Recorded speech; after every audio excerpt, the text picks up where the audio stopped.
Merci. Merci de vous asseoir pour que nous puissions démarrer.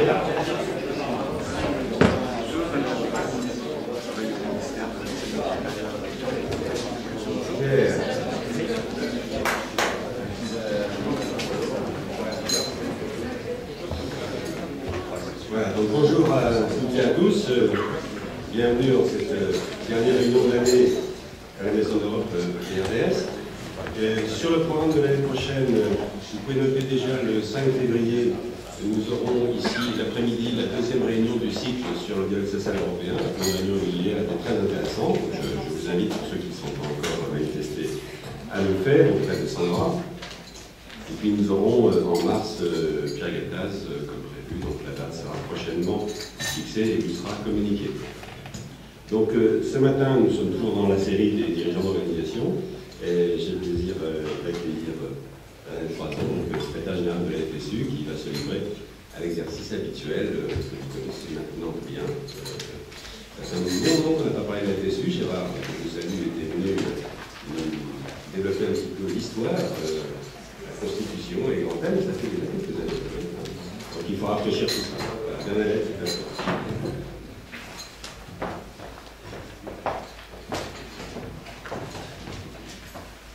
Bonjour à toutes et à tous et merci à RDS de nous avoir une nouvelle fois invité la FSU pour venir parler syndicalisme avec vous. Donc je ne vais pas refaire du coup toute l'histoire puisque Gérard a l'impression de vous le faire il y a quelques temps, mais on pourra y revenir si vous le souhaitez.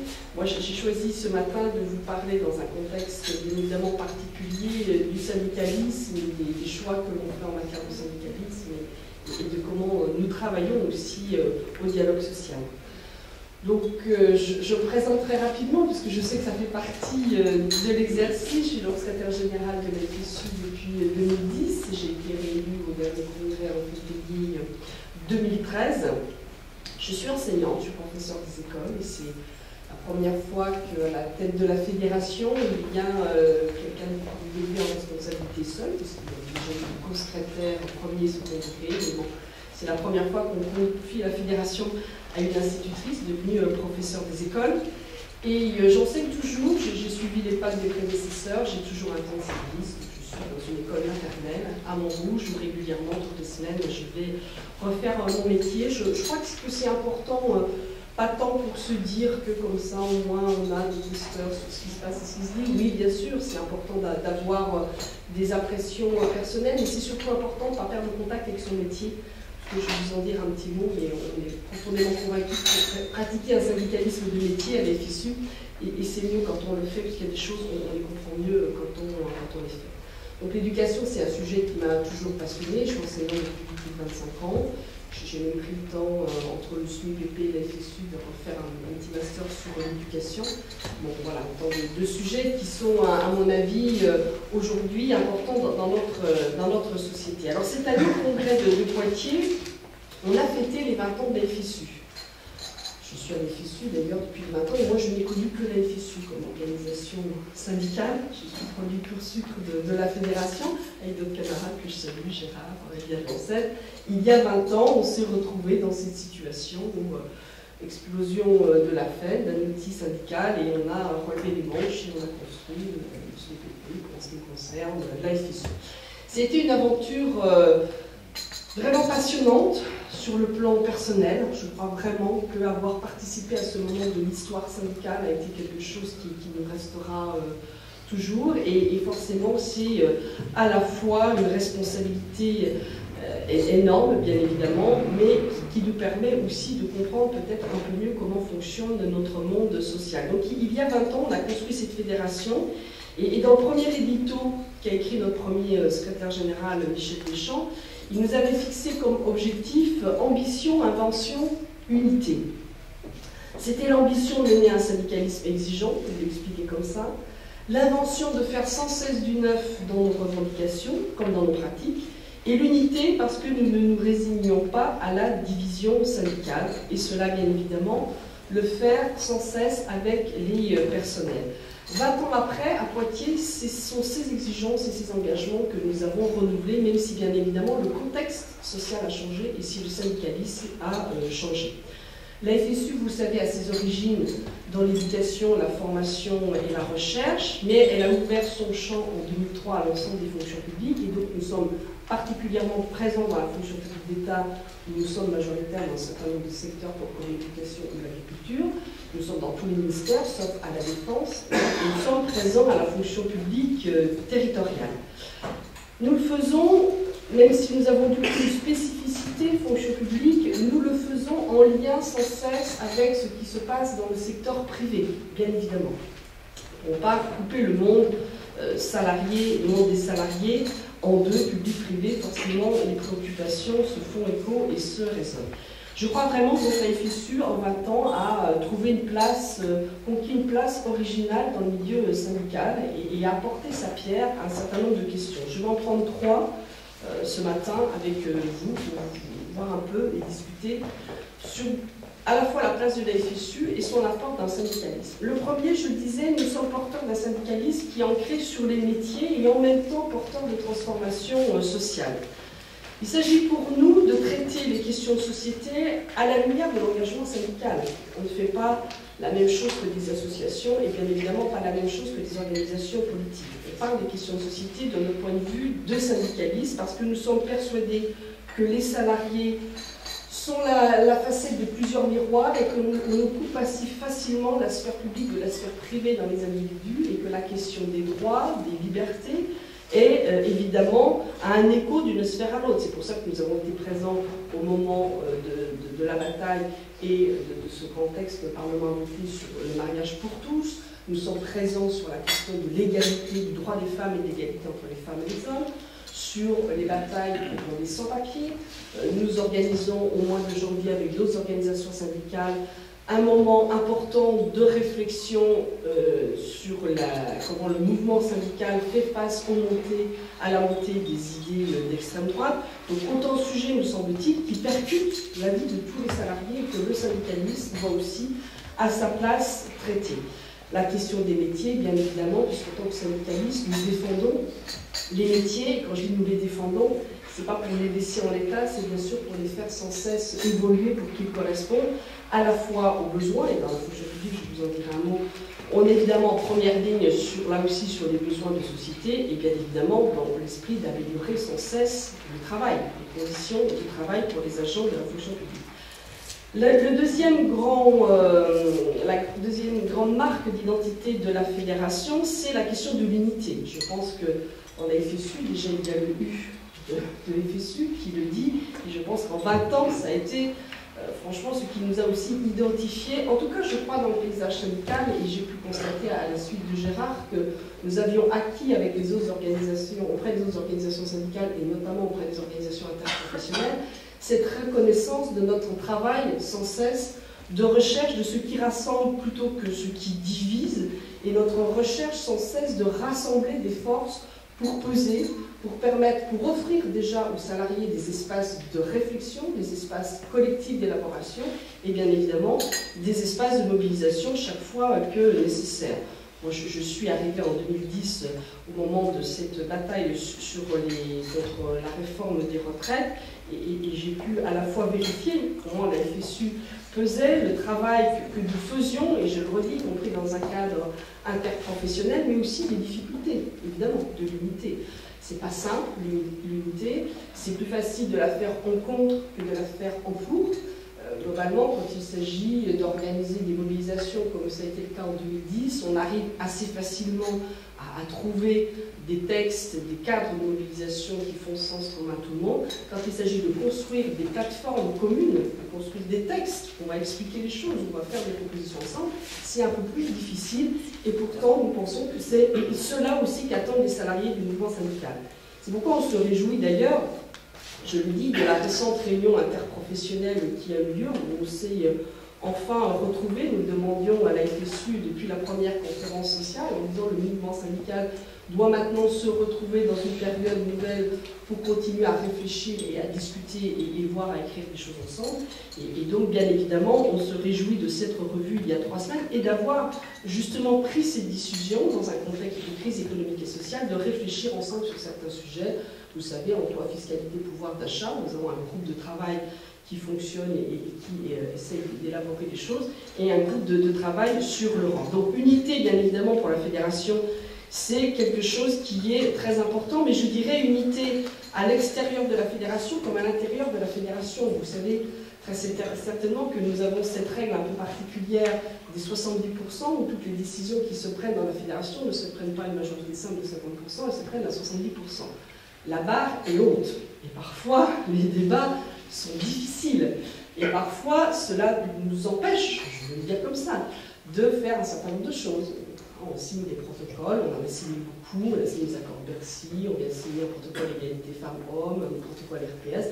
On n'a pas, par exemple, signé le protocole des non-titulaires à l'époque de M. Sauvadet. Et quand j'ai expliqué qu'avec plus de 60% on ne pouvait pas signer un protocole, j'avoue que tout le monde m'a dit, mais enfin, il y a des organisations qui ont signé qui ont des scores bien plus mauvais que vous d'appréciation de ce protocole.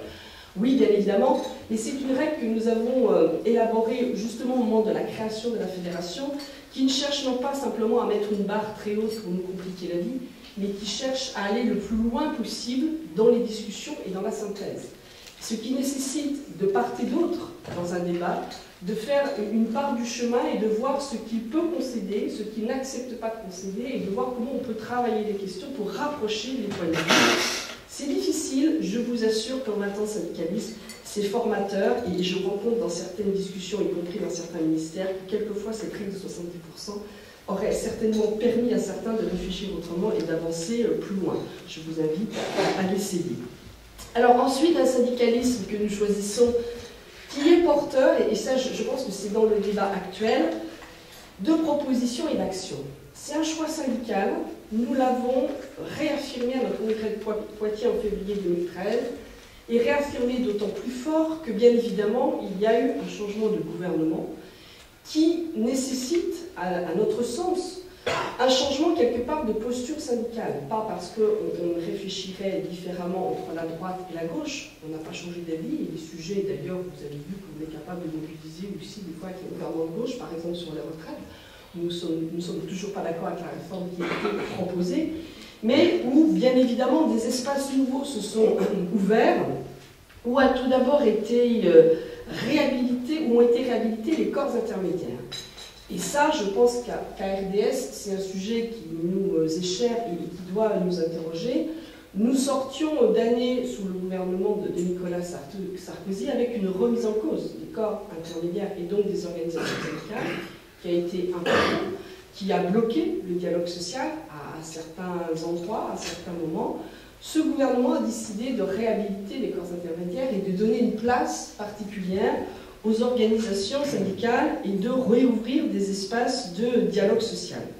C'est important, la conférence sociale est l'élément, je dirais, marqueur de cette volonté du gouvernement, d'autant plus important que le gouvernement a décidé d'aller au-delà des 5 organisations représentatives confédérées et d'ouvrir le dialogue social aux organisations comme les FSU et à l'UNSA et Solidaire, qui est un bouleversement dans le paysage syndical, qui ne devra pas sans discussion entre les organisations syndicales non plus, mais qui a au moins le mérite et le courage de prendre en compte le paysage syndical tel qu'il est aujourd'hui.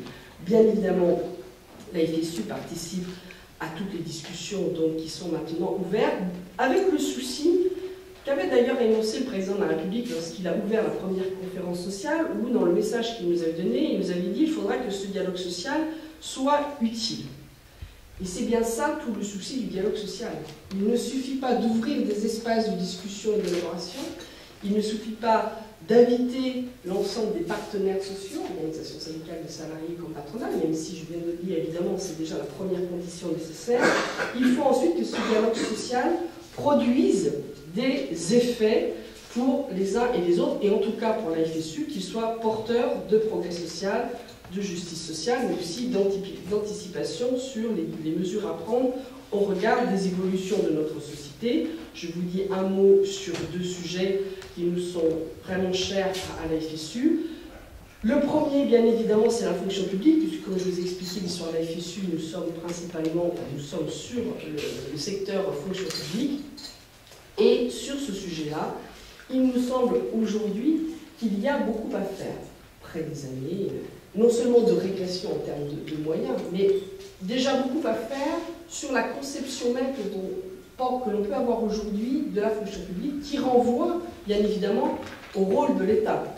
Quel est aujourd'hui le rôle de l'État, qu'il soit centralisé ou décentralisé? Comment la fonction publique peut ou non jouer un rôle dans une situation de crise économique et sociale comme nous la vivons? Comment elle peut jouer un rôle pour penser les mutations à venir? Nous pensons que la fonction publique devrait être considérée aujourd'hui comme un levier essentiel au même titre que le secteur privé. Or, il nous semble aujourd'hui que nous sommes encore trop en retrait sur cette question, même si le discours a largement changé. La ministre de la fonction publique a su porter un discours qui remettait le curseur, qui recentrait le curseur sur la notion d'intérêt général, un discours sur le rôle que doivent jouer les agents, qui bien évidemment et un discours qui les conforte dans leur mission, mais il y a un contexte budgétaire où chaque fois, encore aujourd'hui, où on parle de la fonction publique, et vous l'avez vu hier à l'occasion de la réunion du CIMAP, on nous dit on va bien trouver encore quelques économies à faire, et il y a le message qui passe, et on va trouver encore une enveloppe de 7 milliards d'économies en réduisant la dépense publique et en réduisant la dépense de l'État. Certes, la question budgétaire est un débat et il faut la voir, mais il nous semble qu'aujourd'hui, face à la crise et face aux mutations à venir, il faut s'appuyer sur les investissements dans les services publics et dans la fonction publique comme des outils majeurs. Comment est-ce que l'on va faire, comment est-ce que l'on va réaliser les mutations industrielles nécessaires aujourd'hui à l'avenir si on ne s'appuie pas sur un secteur de l'éducation, de la formation, de la recherche? Comment nous faisons les mutations écologique pour répondre aux défis environnementaux si on ne s'appuie pas aussi sur nos services publics de l'écologie, de l'agriculture par exemple? La question de l'emploi, première préoccupation des Français. Comment le faisons-nous avec les acteurs de formation, de Pôle emploi, en lien avec par exemple les régions? Donc autant de sujets, on le voit, où aujourd'hui les services publics et la fonction publique doivent jouer un rôle plus important. Le rapport Pêcheur qui est sorti à ce titre-là nous semble bien trop timide. Alors, il redit un certain nombre important après l'anniversaire des 30 ans du statut de la fonction publique, donc il redit un certain nombre de choses sur les principes, les valeurs, sur la question du statut. Mais en termes de prospective et de ce qu'il faudrait faire aujourd'hui, il y a là tout un chantier qui s'ouvre. Vous savez, la ministre a ouvert des discussions, on pourra y revenir si vous le souhaitez, mais on sent une certaine prudence du gouvernement sur ce sujet. Alors que, bien évidemment, il me semble que la fonction publique produit des richesses, une part importante dans le PIB, et que c'est en ce sens qu'il faut la penser. Quand on avait fait une campagne il y a 2 ans sur le service public, une campagne que nous avions appelée « Fiers du service public », avec l'idée qu'il fallait justement mener des débats à la fois avec les agents, avec la société, qu'il fallait ouvrir des espaces de discussion sur les nouveaux besoins et sur comment on faisait évoluer et on redéfinissait la fonction publique du XXIe siècle. On avait fait préfacer notre petit ouvrage par Stéphane Hessel. Il avait résumé une définition des services publics et de la fonction publique que je trouve très juste et très intéressante. Il nous avait dit, il a écrit, les services publics, c'est une question de dignité humaine et de cohésion sociale. Et je trouve que dans cette simple définition, il y a tout. Il y a la dimension de l'individu, en quoi les services publics ont un rôle dans la réduction des inégalités, dans l'accès au progrès social pour tous, et puis la cohésion sociale, comment dans un contexte difficile on conforte le vivre ensemble et comment les services publics sur l'ensemble du territoire y contribuent. Alors, bien évidemment, la FSU, d'un point de vue historique, est fortement ancrée sur le terrain de l'éducation, et s'il y a un secteur du service public qui est aujourd'hui particulièrement au devant de la scène, c'est celui de l'éducation, parce que c'est un secteur prioritaire et donc énoncé comme tel par le gouvernement, et bien évidemment cela a du sens, mais aussi au regard des défis que j'ai évoqués. Et puis il y a eu récemment PISA qui nous a rappelé que notre système éducatif n'était pas très bon, et surtout, ce qui nous fait mal, et ce que nous ne découvrions pas, c'est un rappel que PISA, en tout cas pour la FSU, nous l'avons pris comme un rappel, parce que ce diagnostic, ça fait un moment que nous le faisons, la question des inégalités scolaires, où notre système éducatif reproduit en son sein des inégalités de la société, puisque la grande caractéristique, malheureusement, de notre système éducatif, c'est de corréler les inégalités scolaires aux inégalités sociales. Et bien évidemment, quand on est porteur comme nous d'un projet de réussite de tous les jeunes, quand on est convaincu que tous nos jeunes peuvent réussir, ce diagnostic fait mal. Et il est grand temps aujourd'hui, effectivement, de reconstruire un autre système éducatif. Je n'en dis pas plus, on pourra y revenir si vous le souhaitez. Je veux pour finir vous dire un mot sur le syndicalisme, puisque nous pensons dans la FSU que c'est un sujet majeur, et je pense que vous attendez aussi que la FSU vous en dise un mot, surtout dans ce contexte de RDS. Parce que face à la situation telle que nous la connaissons aujourd'hui, nous pensons que le syndicalisme a une responsabilité particulière. Alors, tout ça, vous allez me dire, ce sont essentiellement des mots, mais quand même, situation économique et sociale difficile, des défis un peu compliqués à imaginer. Hein. C'est quand même difficile de s'imaginer ce que sera le monde dans 20 ou 30 ans et de travailler dans l'improvisation à une société dont on ne connaît pas encore la manière dont elle sera dessinée. Et pourtant, c'est la responsabilité que nous avons. Le syndicalisme doit prendre sa part dans cette réflexion sur les mutations à opérer. Et en même temps, une société éclatée, divisée, beaucoup d'inégalités. On a un rapport qui sort aujourd'hui sur la pauvreté. On nous dit plus d'1 million de Français touchés par la pauvreté, donc des écarts importants dans notre société, et surtout un poids de la fatalité qui est énorme. On a, et en tant que syndicaliste, nous le savons bien, et tous les sondages nous le rappellent régulièrement, ce sentiment d'impuissance dans notre société où, en gros, on ne pourrait pas faire autrement. Et d'ailleurs, les sondages qui sortent sur les organisations syndicales nous renvoient régulièrement cet état de l'opinion où, globalement, les Français peuvent être d'accord avec nous, nous dire, oui, sur la retraite, vous avez raison, c'est pas juste ce qui se passe, oui, sur le budget, c'est pas juste. Bon, alors après, avec des phénomènes récurrents sur la fonction publique, c'est-à-dire que les Français aiment beaucoup l'école ou l'hôpital, mais ils aiment des fois un peu moins leurs fonctionnaires. Bon, toutes ces contradictions-là, nous les connaissons bien, mais surtout, ce qui revient, c'est, en gros, si les syndicats, globalement, ont souvent raison, on ne pense pas qu'ils pourront peser sur le cours des choses. Et ça, forcément, c'est quelque chose que le syndicalisme doit traiter. Or, le syndicalisme n'est pas en très bon état aujourd'hui pour le traiter, d'une part parce qu'il est très morcelé, beaucoup d'organisations syndicales pour peu de syndiqués, 8 à 10% de syndiqués, c'est une situation qui n'est pas bonne en France. Un syndicalisme qui a parfois du mal, je parlais d'unité, à se retrouver et à se rassembler. Il y a eu ces théorisations depuis 2 ans, comme quoi le camp syndical serait partagé en deux, les réformistes d'un côté, les contestataires de l'autre.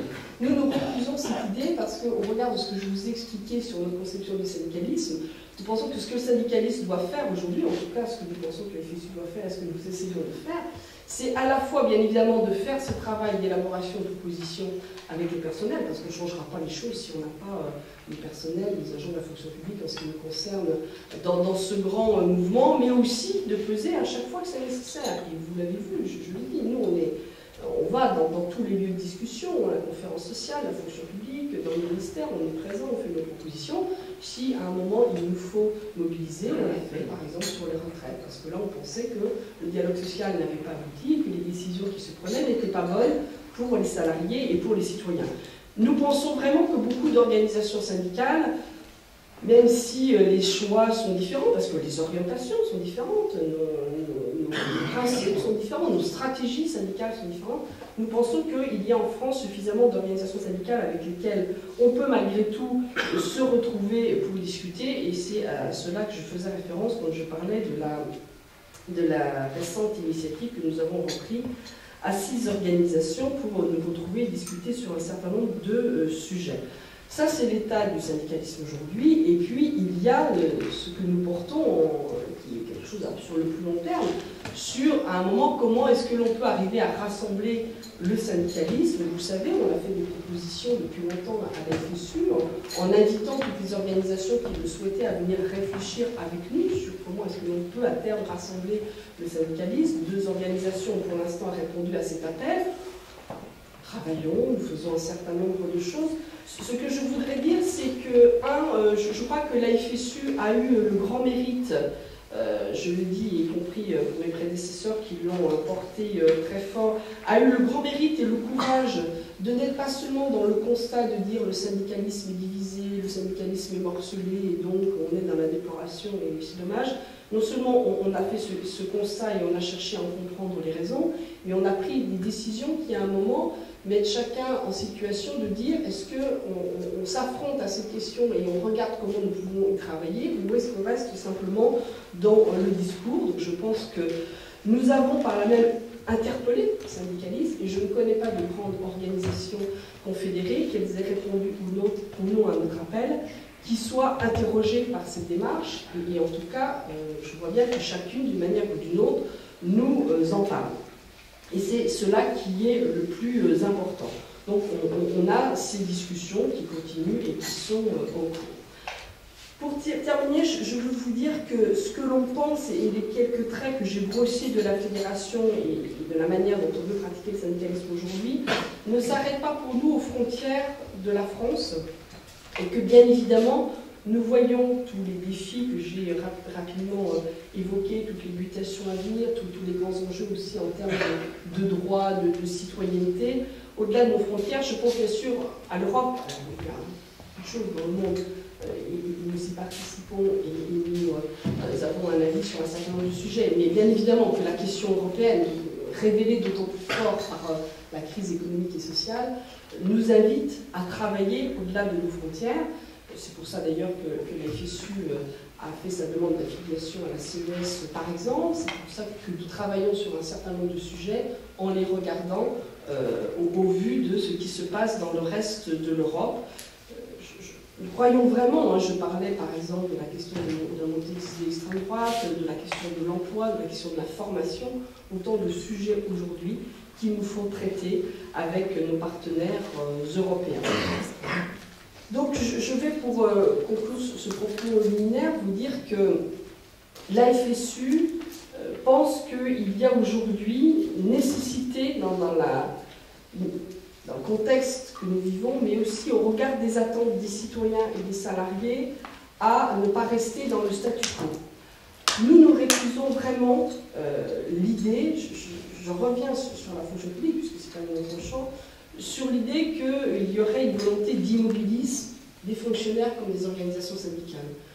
Je crois, alors je ne veux pas m'avancer pour le secteur privé, parce que je sais qu'il se passe beaucoup de choses dans le privé, mais je peux vous dire que s'il y a aussi un secteur où il y a eu un nombre de réformes, de mesures, d'évolutions demandées aux fonctionnaires, aux salariés, c'est bien dans la fonction publique. Si bien que d'ailleurs, à certains moments, les agents se disent, on va peut-être attendre la prochaine réforme, parce que le temps politique étant un temps court par rapport au temps des services publics, et si je prends par exemple le temps éducatif, il y a à certains moments des agents qui nous disent bon, est-ce que là, on fait ça tout de suite, comment ça va se passer? Parce que on a un empilement de réformes, vous prenez sur l'éducation, hein, il y a eu un empilement de réformes, les programmes 2002, 2008, etc. Bon, on les refait, hein, on est d'accord pour les refaire, vous allez me dire, puisque tout ça est très contradictoire. Mais voilà, je vous dis simplement que nous ne croyons pas qu'il y ait de l'immobilisme dans notre pays, ni dans le privé, ni dans le public. Nous pensons que les organisations syndicales, en tout cas pour nous d'entre elles, et nous pensons en faire partie, ont vraiment des envies, des désirs de transformer vraiment les choses en profondeur, transformer la société pour davantage de justice sociale, de progrès social et d'égalité. La difficulté qui se pose aujourd'hui est essentiellement celle des alternatives. Elles sont difficiles à construire, c'est pour ça que la question de l'unité dont j'ai parlé est si importante pour nous, parce qu'on ne construira pas des alternatives seules. Cela demande effectivement de se rassembler, parfois de se confronter, mais une fois qu'on aura créé ces alternatives, encore faut-il les rendre crédibles et créer un mouvement qui engage les transformations qui sont nécessaires. Nous y croyons, vous l'avez bien compris, et c'est en ce sens que nous continuons à pratiquer 20 ans après le syndicalisme que nous avons engagé. Je vous remercie.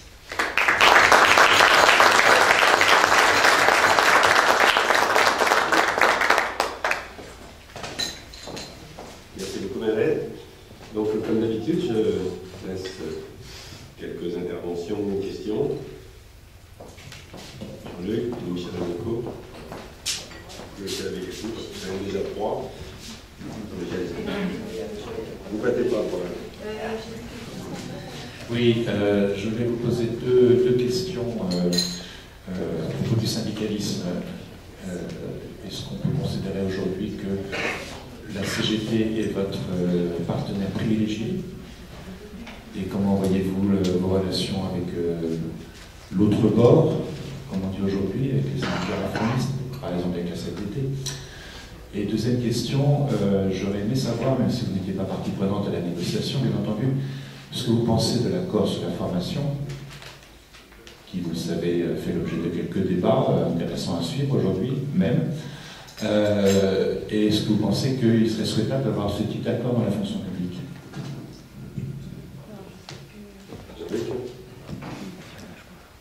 Oui, Jean-Luc Placet, président de la Fédération Synthèque.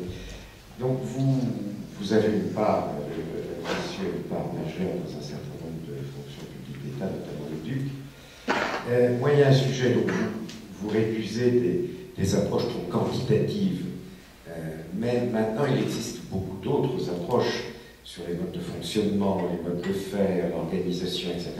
L'optimisation peut se faire aussi par des remises en cause, encore une fois, des modes de faire. Je voudrais avoir votre sentiment là-dessus. Comment voyez-vous ce type de conduite du changement dans la fonction publique française? D'accord. Alain Mécassis. Oui, bonjour Alain Mécassis. Moi, je travaille au ministère de l'Enseignement supérieur et de la Recherche. La question que je voudrais vous poser est à la confluence du syndicalisme de métier et des enjeux de société autour de la question des rythmes scolaires et comment vous voyez les possibles réformes sur les rythmes scolaires. Ça fait déjà longtemps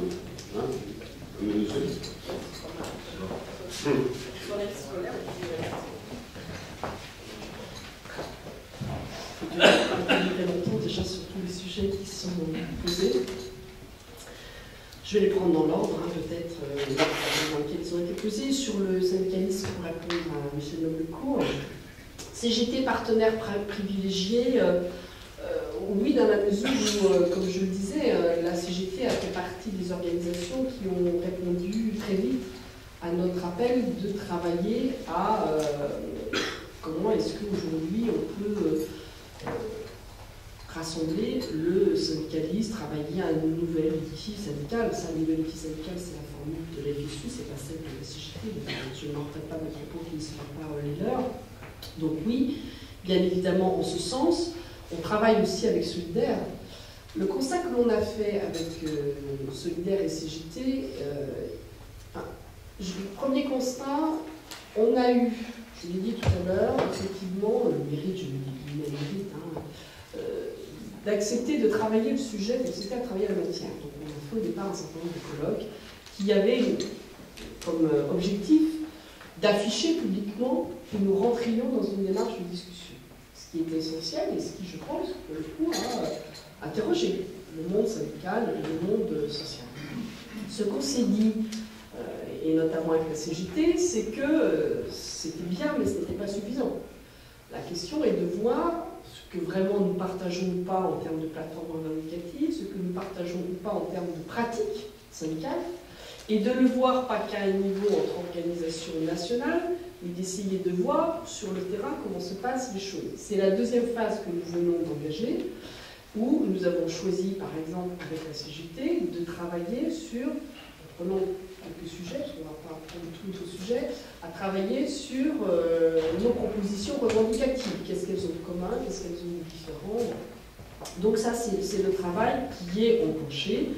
Et bien évidemment, cela est en parallèle des discussions que nous pouvons avoir sur des sujets davantage d'actualité. Donc oui, il y a un travail particulier qui est engagé depuis maintenant plusieurs années avec Solidaire et particulièrement effectivement avec la CGT. Alors, les autres organisations, puisque la question est posée, qui ne sont pas dans, qui n'ont pas répondu à cet appel, par exemple la CGT, nous avons, je dirais, des relations normales, normalisées, comme nous avait dit Laurent Berger quand on s'est rencontrés au mois de janvier dernier. Et je crois que c'est le fruit, franchement, de ce que la FSU a fait depuis des années, ce que je vous expliquais sur le rôle qu'on a joué en termes de notre volonté de toujours chercher ce qui rassemble, de trouver des synthèses, d'avancer, de réfléchir ensemble. Je crois que la FSU a acquis une certaine légitimité aussi sur la manière de pratiquer le syndicalisme. Au-delà du fait que sa place spécifique sur la fonction publique fait que notre syndicalisme, elle est incontournable, mais cette volonté qu'on avait de ne pas justement, parce que nous aurions des partenaires plus privilégiés que d'autres, considérer que les autres ne seraient pas des partenaires et qu'on ne se parlerait pas normalement.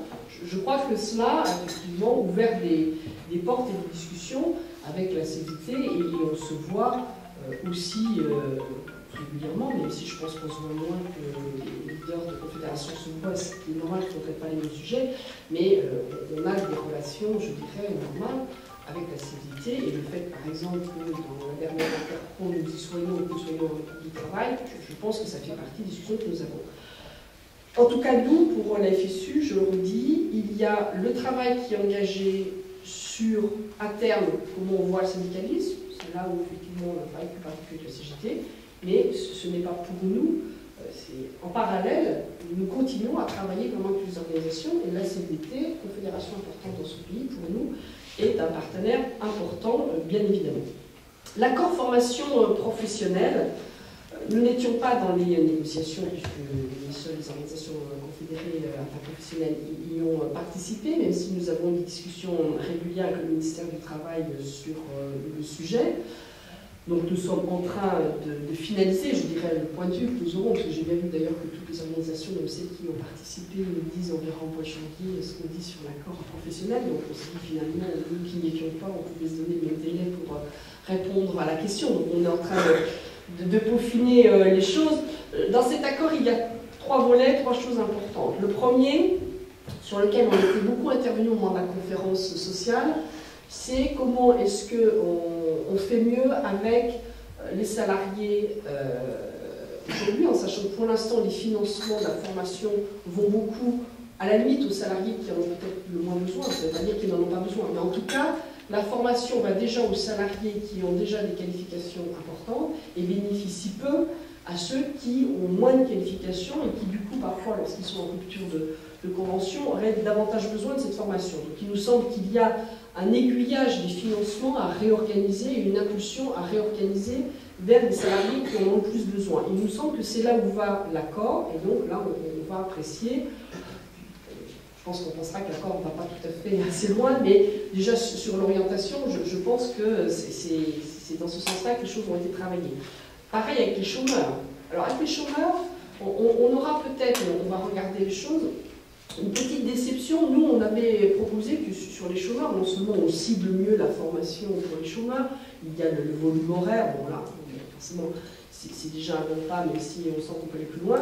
Peut-être que l'insatisfaction, qui ne sera pas un casus belli, mais c'est sur comment on met ensemble les acteurs. Nous, on a toujours dit, attention, il faut mettre ensemble les agences, les missions locales, Pôle emploi, formation initiale, les branches professionnelles, pour voir comment on crée une prise en charge de la nécessité de la formation pour remettre les gens en emploi et faire l'imitation. Je pense que l'accord est peut-être un peu timide sur le sujet, on mesurera, mais à notre avis, ça nécessitera d'aller plus loin. Il y a un gros sujet sur l'apprentissage. Et là, on pense, on l'a dit depuis le début, la formation initiale et donc l'éducation nationale a été trop peu associée et trop peu présente dans ce débat. Nous, deux choses. On ne souhaite pas que l'on continue de faire croire que l'apprentissage serait la solution magique pour des jeunes qui sont en rupture scolaire ou qui n'ont pas un niveau de qualification suffisant. Toutes les études montrent que l'apprentissage fonctionne mieux à des niveaux Bac+, BTS, etc. Et d'ailleurs, beaucoup d'entreprises nous disent aujourd'hui préférer embaucher des jeunes qui ont un petit peu de qualification parce que c'est quand même un peu plus facile. Donc, apprentissage sous statut scolaire, évidemment, c'est un sujet important, et en disant ça, on ne dit pas qu'on a a priori contre l'apprentissage. On dit attention, simplement méfiance. Ce n'est pas la solution magique, et il ne faut pas sous-estimer l'importance de la formation initiale. Donc, sur l'apprentissage, là, on regarde les choses et il nous semble qu'il faudra être plus exigeant que ce qu'on est pour l'instant. Et puis après, il y a tout le volet dialogue social de cet accord. Parce que cet accord, il y aura un volet dialogue social où là, on regardera. Alors, est-ce qu'on souhaite un tel accord dans la fonction publique ? Dans la fonction publique, les sujets, ils sont traités à travers l'agenda social. On a demandé à ce que la formation en fasse partie. Ça a été reporté jusqu'à présent au regard de tous les chantiers qu'il y avait à traiter, mais on fait partie, comme beaucoup d'organisations, de celles qui insistent que ces sujets, formation initiale, formation continue et apprentissage, puisque la fonction publique maintenant va être aussi, va devoir aussi prendre sa part dans l'apprentissage. Nous, dans les jeux qu'on y était favorable, hein. Après, ça pose des questions, comment on fait les recrutements, les questions du concours, mais dans la mesure où la ministre nous dit qu'il n'y aura pas de remise en cause des fondamentaux et donc du concours, bien sûr, on regardera aussi le volet apprentissage dans la fonction publique. Donc, là, je ne crois pas qu'il y ait nécessité dans la fonction publique d'un accord, c'est-à-dire qu'on n'a pas besoin, me semble-t-il, sur la méthode d'avoir un protocole où toutes les organisations syndicales sont obligées de signer. Je ne vois pas ce que ça nous apporterait dans la fonction publique. Par contre, la nécessité de traiter les sujets sur formation initiale, formation continue, question d'apprentissage, bien évidemment, elle est posée et elle doit être menée prochainement dans l'agenda social. Comme doit être menée dans l'agenda social, et je réponds à la question sur les modes de faire, la question du travail. Nous, on pense vraiment que c'est un sujet qu'on traite mal aujourd'hui, et de manière insuffisante. Alors, parce qu'on a longtemps opposé justement le qualitatif au quantitatif. Et que nous-mêmes, on a été dans cette difficulté, quand on a été confronté à la RGPP, on supprime un fonctionnaire sur deux de manière très arbitraire, ça n'aide pas à penser les modes de faire. Contrairement à ce que certains peuvent penser, ça n'aide pas à les penser. Et donc on a été dans, il faut arrêter les suppressions d'emplois. Bon, on a mené ces batailles, aujourd'hui on est dans une situation différente, statu quo sur l'emploi, on travaille par redéploiement avec des secteurs prioritaires. Donc il y a des secteurs où c'est plus facile aussi que d'autres, parce que autant il faut, il n'y a pas d'un côté le quantitatif ou le qualitatif, quoi. Donc autant on ne peut pas être sur des batailles sur ça ne passe que par des moyens, par des emplois, autant il y a des choses on ne les fait pas si on n'a pas les marges nécessaires en termes d'emploi. Je pense par exemple à la question de la mobilité professionnelle, je pense à la question de la formation que je viens d'évoquer. On a un gros déficit de formation continue dans la fonction publique. Or, ce qui nous est renvoyé parfois, c'est l'impossibilité de faire parce qu'on a des problèmes d'emploi, tout simplement. Donc il faut lier les deux questions et continuer de travailler les deux. Oui, sur les modes de faire, il y a beaucoup à faire. Et ce qu'on a contesté, nous, par le passé, la question de la gouvernance, par exemple, la question de la gestion des ressources humaines, c'était parce qu'on pensait qu'on était sur une dimension trop individualisante, alors qu'il nous semble que dans la fonction publique, il faut réhabiliter des dynamiques plus collectives. Par exemple, dans l'éducation nationale, on dit qu'il faut faire travailler ensemble les personnels, les équipes. Il faut faire de la co-intervention. Par exemple, dans certains ministères, il faut mettre ensemble les personnels sur certains projets. Donc ça passe effectivement par des modes de faire qui ne demandent pas toujours des moyens, mais qui demandent une véritable volonté et qui demandent surtout une analyse du travail. Et je crois que ce qu'on ne fait pas suffisamment aujourd'hui dans la fonction publique, peut-être dans le privé aussi, mais dans la fonction publique, on ne regarde pas quel est le sens aujourd'hui du travail pour les agents, quels sont les modes de fonctionnement des agents et ce que les différentes réformes les ont obligés à faire, et on n'interroge pas assez les personnels sur comment eux verraient leur travail amélioré au sens pas seulement des conditions de travail, mais au sens de l'efficience et de l'efficacité des services.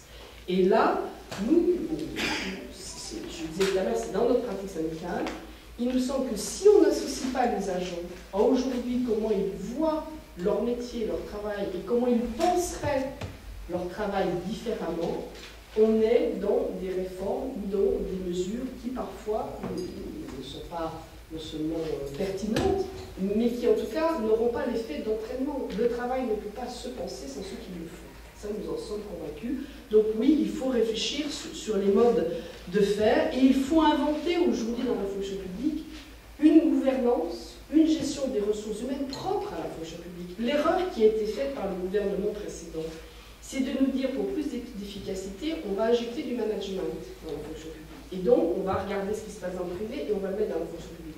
Il y a certainement des choses du privé qui peuvent servir au public. Comme d'ailleurs, peut-être des choses, des façons de faire qui dans le public pourraient servir au privé. Donc, regardons. Mais la fonction publique ne fonctionne pas comme le secteur privé.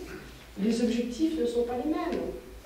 Les façons de faire ne sont pas les mêmes. Les cultures professionnelles ne sont pas les mêmes. Donc, ce qui nous manque aujourd'hui et ce qu'il reste à inventer, et là, on a notre part de responsabilité, c'est une façon d'organiser le travail, de penser le travail qui soit propre à la fonction publique, pas pour en faire un monde, parce que le travail ne se pense pas indépendamment de ce à quoi il doit répondre. Bon. La question des rythmes scolaires, un sujet sur lequel on peut tenir plusieurs heures avec tout seul. Bien évidemment, sujet d'actualité. Quelle réforme faudrait-il faire? Deux choses, qui nous semblent importantes pour la FSU. La première chose, c'est que pour répondre aux défis éducatifs, j'ai parlé du PISA, on pourrait prendre beaucoup de sujets, il y a tous les niveaux d'ailleurs, pour l'instant on parle des rythmes scolaires que dans le premier degré, mais il faudra bien un jour s'interroger sur l'ensemble du système éducatif, notamment dans le domaine scolaire. La question des rythmes scolaires ne résolvera pas tout. Et l'erreur, pour nous, qu'a fait le gouvernement, c'est de laisser à penser qu'il suffirait de faire une réforme des rythmes scolaires pour améliorer les résultats scolaires des élèves. Ça, c'est un débat qui a été malmené. Et qui a été d'autant plus malmené que les rythmes scolaires, ça concerne les enseignants, mais ça concerne les parents et les élus. C'est bien pour ça que le gouvernement a voulu faire cette réforme, parce qu'au moins c'était une réforme qui se voyait par tout le monde. Mais pour faire une réforme de ce type, ça veut dire qu'il faut prendre le temps de mener les débats avec tout le monde. Et de ne pas penser, parce que ça fait des décennies que le serpent de mer des rythmes scolaires revient, que tout le monde était au clair sur le sujet, et que tout ça laisse faire facilement. Donc, première erreur, il n'y a pas eu le débat sur à quoi sert une réforme des rythmes scolaires. Or, une réforme des rythmes scolaires ne peut fonctionner, un, que s'il y a concertation, et deux, si on répond à la question, certes, les rythmes scolaires jouent un rôle dans les conditions de scolarisation des élèves, et du coup, il faut les prendre dans leur globalité, la journée, la semaine, l'année, première chose qui n'a pas été faite. Deux, ça ne fonctionne que si on est sur la qualité du temps éducatif. Parce que si on change simplement l'heure de sortie ou d'arrivée à l'école, et qu'on ne change pas la manière dont les élèves sont reçus à l'école, la manière dont ils vont y apprendre, si on ne change pas la manière dont le périscolaire, pour aller vite, va prendre en charge ces élèves après l'école, ce qu'ils vont y faire, avec quel personnel, quelle qualification, etc., on va aller au-delà de grandes désillusions, où on aura eu une réforme compliquée, on voit bien ce qui se passe aujourd'hui, et puis quand on fera le bilan, pas sûr qu'on améliore les résultats scolaires, pas sûr même qu'on améliore les conditions de scolarisation des élèves. Donc, la réforme des rythmes scolaires, on est favorable. Oui, il faut regarder le temps de la journée, le temps de la semaine, le temps de l'année. Donc, on ne cesse de le dire, il faut une réforme des rythmes scolaires dans notre pays. Mais la condition de cette réforme, c'est de poser la question du mieux d'école. Ce n'est pas seulement plus ou moins d'école le débat, c'est le mieux d'école. Et l'erreur, à notre avis, qui a été faite, c'est de vouloir aller trop vite et de ne pas avoir réglé avant. Parce que quand on dit on va faire du plus de maîtres que de classe, on va faire la maternelle, oui, bien sûr, parce que ça, c'est le mieux d'école, normalement. Sauf qu'en mettant tout en même temps, on met un peu la charrue avant les bœufs, on n'explique pas ce que l'on va faire et on ne se donne pas le temps de voir comment on va participer du mieux d'école.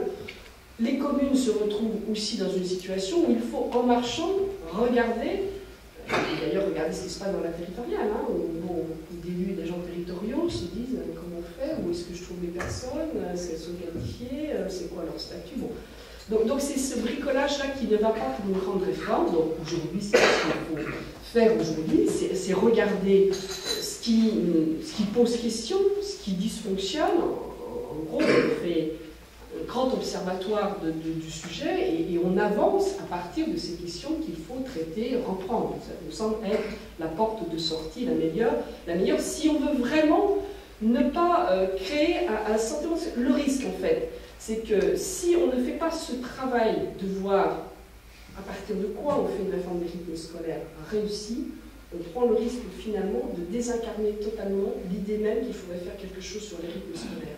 Et qu'à un moment, les enseignants, devant la situation dans laquelle ils sont, on voit très bien d'ailleurs ce qui se passe pour l'enseigner après, hein, c'est ça qui souvent les rend aussi malheureux, les parents, les élus se disent bah, finalement, c'est ça, les rythmes scolaires. Alors, on va faire comme tous les pays européens, parce qu'on nous dit qu'il faut faire comme tous les pays européens. Bon, voilà. Donc on fera une réforme, mais il faut vraiment faire une réforme qui soit réussie, et je le redis, pour qu'elle soit réussie, il ne faut pas simplement travailler sur le cadre horaire, il faut travailler sur ce qu'on fait faire aux enfants, aux élèves pendant ce temps scolaire, sinon on n'a pas de réforme des rythmes scolaires.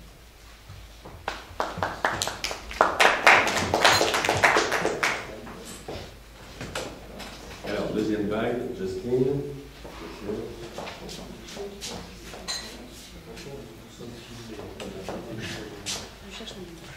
Alors, merci pour cette intervention. D'ailleurs, je crois qu'il faut peut-être dire, je suis Eric Vérac, fondateur du cabinet Parménide. Je crois qu'il faut d'ailleurs dire qu'aujourd'hui, dans la société civile, comme on dit, il y a quand même la perception d'un sentiment d'urgence sur la nécessité de prendre en main le destin de l'école et d'inverser un certain nombre de tendances qu'on perçoit comme inexorables depuis un certain nombre d'années. Je trouve que vous avez dit quelque chose qui est très important, qui est il faut que les réformes se fassent en donnant du sens et en demandant d'abord aux fonctionnaires, aux enseignants en l'espèce, pour ce qui concerne l'éducation, en demandant aux personnes concernées leurs sentiments sur comment on fait mieux. Est-ce que dans votre esprit, cette idée que je crois vraiment très juste et frappée au point du bon sens, est-ce qu'elle va jusqu'à concevoir qu'au sein de l'éducation nationale, puisque nous sommes sur ce sujet, cette prise en compte de l'attente du fonctionnaire, elle passe aussi par une décentralisation ou déconcentration au sein des établissements, de la négociation d'un certain nombre de normes ou d'organisation des moyens. Et est-ce que concrètement pour vous ça passe par plus d'autonomie pour les établissements scolaires? D'accord.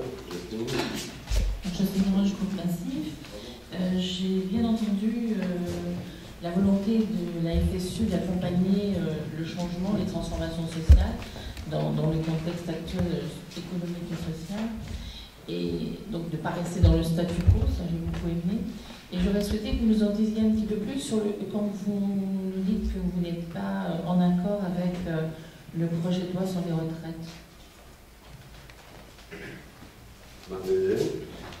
Merci. Je voulais revenir sur les rythmes scolaires parce que je comprends bien donc le besoin de concertation et de faire avec les personnels enseignants. Mais bon, j'ai le sentiment qu'il y a eu quand même différentes étapes et qu'il y a une enquête qui est sortie au niveau de l'Association des maires de France qui montre que sur les 17% de communes où ça s'est fait, il y a 83% de satisfaction. Donc, j'ai le sentiment que comme réforme importante, c'est quelque chose qui fonctionne plutôt bien. Même si j'ai l'impression que c'est avant de faire la réforme que ça va pas bien, mais c'est pas une fois que la réforme est faite. Et la question que je me pose, c'est est-ce que ce qui est en cause, c'est les rythmes, ou est-ce que c'est en fait l'ouverture de l'école à la société? C'est-à-dire qu'on sent bien que ce qui pose problème, c'est que finalement, il y a des personnels qui ne vont pas être recrutés par l'éducation nationale, qui vont s'occuper des enfants, y compris dans des classes, par exemple, bon, avec du matériel. D'ailleurs, on ne sait plus très bien si les classes, c'est financé par les municipalités ou c'est financé par le ministère de l'Éducation nationale. Donc, là-dessus, est-ce que sur l'ouverture de l'école, sur le fait qu'il doit y avoir davantage d'échanges entre la société et l'école, est-ce que la FSU, elle est pour davantage d'ouverture? Parce que c'est une question qui est posée à l'ensemble des institutions dans la société.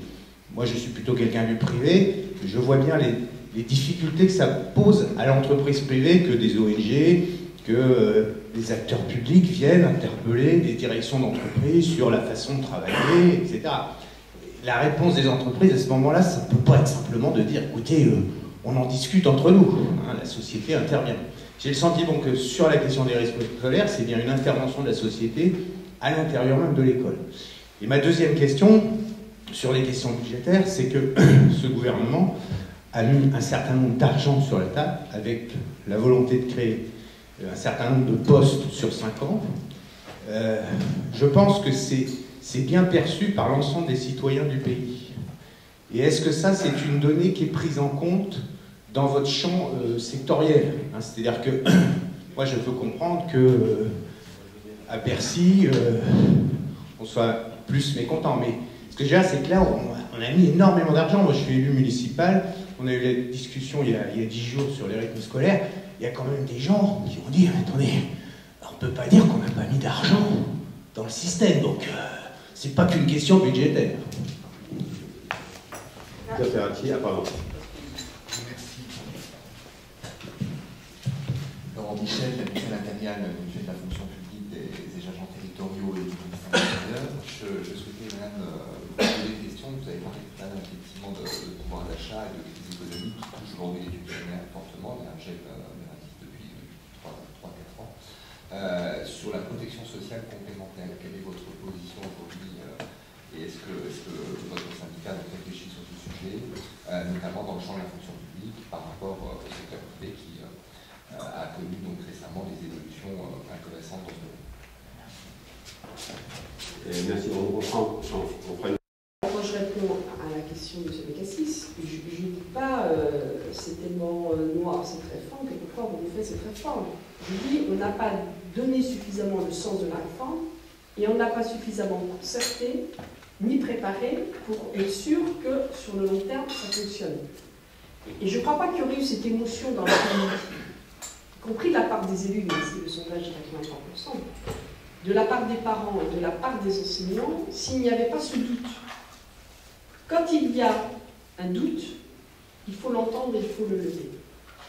Et les enseignants, quelle que soit la manière dont ils ont dit les choses, ont voulu exprimer aussi vis-à-vis des parents et dans la responsabilité qu'ils ont des enfants de ces parents, leur doute sur est-ce que ce que nous sommes en train de faire est suffisamment bien prévu et va être satisfaisant pour vos enfants, pour nos élèves. Et je crois que cela, il faut que ce soit entendu. En tout cas, c'est ce que nous demandons, nous, ministres. C'est pour ça que je dis que la situation là où nous en sommes, regardons ce qui marche pas, dans l'idée d'on est en train de construire quelque chose à long terme.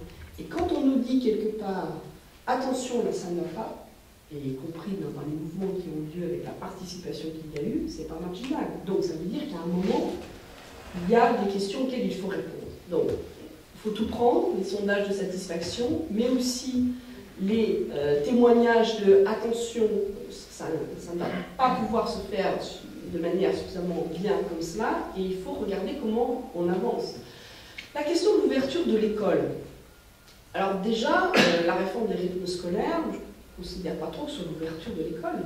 Parce que la réforme des rythmes scolaires, elle dit quoi? Elle dit on réaménage le temps scolaire en termes horaires, et puis après, on donne un peu plus de temps au périscolaire, donc fait par les municipalités, les associations, je ne reviens pas sur le sujet. Mais il y a toujours un temps scolaire qui est celui d'éducation nationale, avec des enseignants, plus bon, les personnels municipaux qui a ça, les 51, et puis le temps périscolaire. Et le risque d'ailleurs de cette réforme-là où l'on en est, c'est qu'à un moment devant la difficulté, chacun dise on s'occupe de notre territoire. Le ministre s'occupe de la partie SCON, et donc s'occupe de ce qui se passe au temps scolaire. Les collectivités vont gérer le périscolaire, et donc l'idée d'on fait une réforme des rythmes pour voir ce qui se passe d'un monde à l'autre, comment tout ça se résonne pour les enfants, on n'en parle pas. Et ce qui fait par exemple souci, parce que vous parlez d'action des classes, à des enseignants par exemple de maternelle comme je suis, dans une école où on est en train de préparer comment on va faire la mise en place des rythmes l'année prochaine, ce qui fait souci aux enseignants, c'est pas tellement de partager leur classe, l'école elle est communale depuis l'origine, donc on a l'habitude de partager une classe avec les communes, la salle de motricité qui le soir ou samedi sert à la commune parce qu'il n'y a pas de ça. Tout ça on a l'habitude, c'est pas ça qui fait souci aux enseignants. C'est comment des enfants maternels, par exemple, à qui on essaye de faire comprendre ce que c'est l'école, avec qui on travaille, avec lesquelles les familles avec lesquelles on travaille sur quel est le rapport à l'école, les exigences que l'on a en matière de scolarité, ce que ça veut dire de venir à l'école régulièrement, comment j'identifie la classe, comment je repère que ma maîtresse, c'est pas une amie, c'est pas la scène, etc. Tout ce travail de construction du rapport au savoir, comme on dit dans le jargon du rapport à l'école, comment on fait quand le même enfant va être dans les mêmes lieux du matin au soir, pour y faire des activités différentes pour lesquelles on ne lui demandera pas la même chose, parce que forcément, et heureusement, on ne demande pas la même chose aux enfants quand ils sont à l'école que quand ils sont au centre de loisirs ou quand ils ont fait au périscolaire. Ça, c'est heureux. Et c'est ça que posent les enseignants sur le partage de l'école. C'est pas on veut fermer l'école, et nous c'est l'école, et vous. Non, c'est comment on construit du sens par rapport à la construction d'un enfant qui est en train d'apprendre à se construire et d'apprendre des savoirs scolaires. Et c'est ça qui n'est pas traité aujourd'hui dans le rapport et qu'il faut travailler entre élus, parents et enseignants. Donc voilà, le souci, c'est pas est-ce qu'on s'ouvre ou est-ce qu'on s'ouvre pas, ça c'est une question qui est réglée depuis longtemps, y compris syndicalement. C'est comment on donne du sens aujourd'hui à quelque chose, que ce soit pour les familles, pour les parents, comme pour les élus. Alors, j'enchaîne sur la question, c'est une chose que je crois poser avec ça, de l'autonomie, du comment on fait, parce qu'on est toujours un peu sur l'éducation nationale, même si après ça vaut au-delà de l'éducation nationale, comment on donne du sens et comment on associe les personnels. Bon. Associer les personnels, c'est important. Ça a manqué sur certaines réformes. Je reviens d'ailleurs que le ministre a corrigé, par exemple, sur l'éducation prioritaire, où maintenant il dit qu'il faut concerter parce qu'on ne fera pas les évolutions sans les personnels. Tant mieux si le message est passé. Et nous aussi, on consulte d'ailleurs. Par exemple, sur l'éducation prioritaire, on a rendu public une enquête la semaine dernière sur l'éducation prioritaire parce qu'on pense d'ailleurs que c'est le rôle du syndicalisme. Nous, on demande à ce que l'institution, fonction publique toute confondue, fasse ce travail de donner des espaces au personnel pour dire des choses. Mais il ne se dit pas les mêmes choses dans les lieux institutionnels que dans des espaces collectifs comme ceux des organisations syndicales. Et donc c'est intéressant qu'on fasse aussi, qu'on prenne notre part de responsabilité et qu'on offre aussi, nous, des espaces d'expression des personnels. Alors, oui, il faut bien évidemment des espaces à tous les niveaux. La question de la déconcentration et de la décentralisation, ça c'est le rendez-vous manqué du projet de loi décentralisation. Nous, on espérait que le projet de loi décentralisation, qui se termine en 3 volets, qui passe là au Parlement, serait l'occasion de mener ce débat sur le rôle de l'État, ce dont je parlais dans mon propos introductif, quel est le rôle de l'État aujourd'hui, au niveau déconcentré et décentralisé, à tous les niveaux. Ce rendez-vous, il n'a pas lieu, puisqu'il s'est simplement traduit par un débat au Parlement ou avec les associations d'élus, et que du coup, on n'a pas ce qui est important, comment aujourd'hui on pense la fonction publique dans ses responsabilités et dans ses moyens, dans ses modalités de fonctionnement avec les agents. Alors, bien évidemment qu'il faut que les personnels à tous les niveaux puissent participer, tant se faire se peut, à cela, et la question de l'autonomie, elle est posée. Nous, on a toujours dit, par exemple, l'éducation nationale, on est favorable à une autonomie des équipes, qui n'est pas l'autonomie des établissements.